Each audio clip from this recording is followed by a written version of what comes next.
সমস্যা সবারই আছে, তবে ভাগ্যবান তারাই যারা আল্লাহর উপর ভরসা রাখে। কারো উপর রাগান্বিত হবেন না, নিজেকেও অন্যের রাগের কারণ হতে দিবেন না।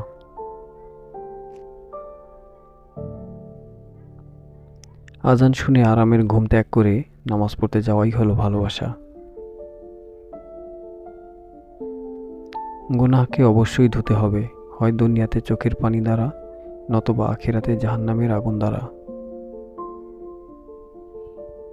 যদি গুনাহের গন্ধ থাকতো তাহলে কেউ আমার দ্বারের কাছেও আসতো না। সবচেয়ে উদাসীন হৃদয় হলো যে বিপদে পড়েও আল্লাহকে ডাকে না, আর সবচেয়ে জাগ্রত হৃদয় হলো যে নিয়ামত পেয়েও আল্লাহকে বলে না। যে কষ্ট আল্লাহর কথা স্মরণ করিয়ে দেয় সেটা হচ্ছে নিয়ামত। মাওলানা তারিক জামিল। ভিডিওটি দেখার জন্য অসংখ্য ধন্যবাদ। এরকম আরও সুন্দর সুন্দর ভিডিও পেতে আমাদের চ্যানেলটি সাবস্ক্রাইব করে পাশেই থাকুন। আপনার ইহকাল এবং পরকাল সুন্দর হোক। আসসালামু আলাইকুম ওয়া রাহমাতুল্লাহি ওয়া বারাকাতুহু।